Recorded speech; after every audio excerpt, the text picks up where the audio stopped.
Welcome back. The United States has pulled out of climate change funding to South Africa for the just energy transition.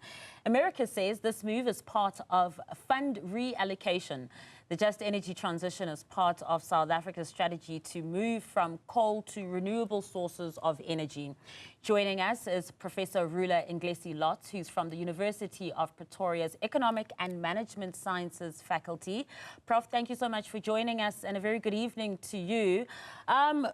Again, another big announcement coming out of the United States.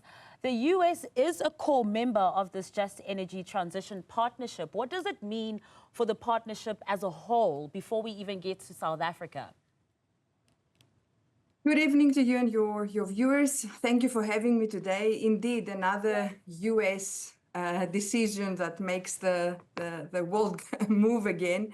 I'm very glad for the question you're asking, because I'm reading through the day on analysts trying to make sense of what happened. And the focus is only on South Africa, and we forget that this decision is a bigger signal on broader just energy transition initiatives.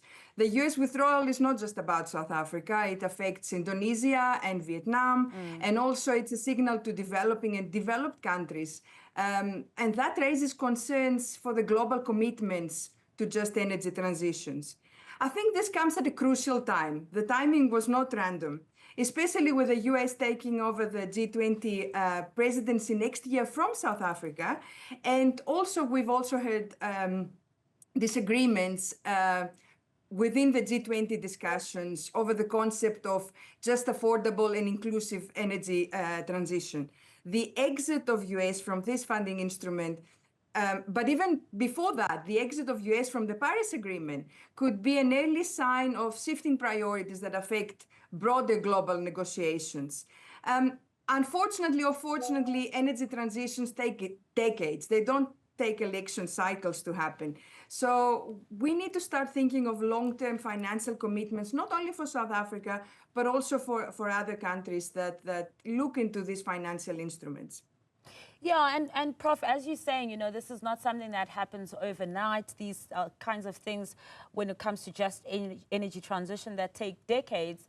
With this decision that's been made by the US, is it one of those things where we'll feel it in the years to come? So the US pledged $1 billion. Let's go back into that. Let's think a little bit of the details. The funding was in the form of commercial loans through the US International Development Finance Corporation. Okay, so these loans were not concessional. And what does this mean? It means they did not offer the lowest interest rates and long repayment terms that other international partners provide.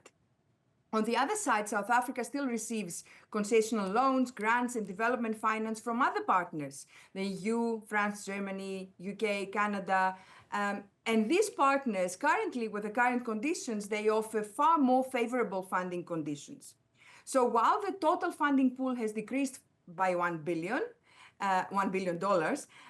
the loss of these US commercial loans is not enough to put a stop to the just energy transition plans of the country. There's still a lot to be done. There's still support from the international partners. We've heard actually this week, before the US announcement, UK support to the funds. So no, my view is that the just energy transition has not reached the end of its path. It might be a very good signal and a very good bell for the South African policymakers that now it's the time to start looking at diversifying the funding sources, start looking at the conditions that we negotiate when we borrow money. And also, very important, it's about time that we start seeing at the domestic strategies to make our transition less dependent on foreign factors. Local manufacturing incentives, the strategies are in place, but maybe it's time to put them in the forefront. Yeah, a bit of self-reliance. But Prof, when it comes to climate change as well, and of course when we're looking at the consequences of global warming, It affects everyone, but poorer countries more so. And I mean, that's where the Global South then comes into play. So let's say we do look at these alternatives and we are able to reduce our carbon emissions. What happens to super countries who have high carbon emissions like the US if they are not taking part in that kind of transition? I am a firm believer that regional integration, African regional integration can beat, if you may, the super countries like you mentioned. Collaboration with partners within the African continent. We shouldn't forget that the African continent is very rich in resources and even more on critical minerals. And these critical minerals are going to be at the forefront of the just energy transition in the future. I have the feeling that these super countries will one day be dependent, and maybe I'm very positive about it, but one day they will be dependent on the resources of the African continent. Well, crossing fingers. They clearly already have started centuries ago. But when it comes to our power supply in South Africa, as you know, Prof, it is a little bit unstable. We have been able to stabilize it quite a bit. We went for 300 days without load shedding. We're talking a lot about the just energy transition as well. But will this put a dent in when it comes to specifically coming to South Africa now? No, I don't believe that it will.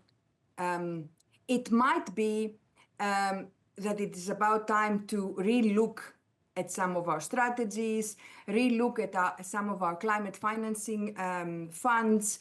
It is about time to look at the private sector investment, and maybe, as I said before, it is a good time to change our view on where and how we finance this just energy transition. We shouldn't forget that the word just in all of these discussions is quite crucial. We're talking about the jobs to be created.